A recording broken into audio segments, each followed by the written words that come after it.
लाते घूसे और दाव पेच गुजरांवाला स्पोर्ट्स कॉम्प्लेक्स में डिविजनल वुशु टूर्नामेंट का आगाज हो गया। नौजवानों के साथ बच्चों ने भी हरीफों को खूबसूरत अंदाज में किक्स और पंच लगाकर खूब दाद समेटी। टूर्नामेंट के इनेकाद पर खिलाड़ी खुश दिखाई दिए। मैं 5 क्लास में पढ़ता हूँ, मुझे गेम का बहुत शौक है और मैं बड़े होकर इस पाकिस्तान का नाम रोशन करूँगा। काफ़ी ज़्यादा स्टूडेंट यहाँ से खेलें और जीत भी चुके हैं फाइट अपनी, और हम चाहते हैं कि हमें गवर्नमेंट हमें सपोर्ट की जाए और हमें दुनिया भर के ममालिक में हमारी वुशु खिलाई जाए। खिलाड़ियों ने तलवार और स्टिक के साथ लड़ने का मुजाहिरा किया। मेहनत करके मुल्क का नाम रोशन करने का अज़म भी किया।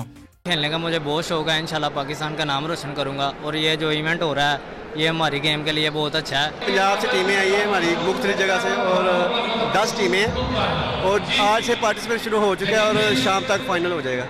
मुकाबलों में 6 अजला से 300 खिलाड़ी हिस्सा ले रहे हैं। जीतने वाले खिलाड़ियों को मेडल्स, इनामात और तारीफी असनाद भी दी जाएंगी।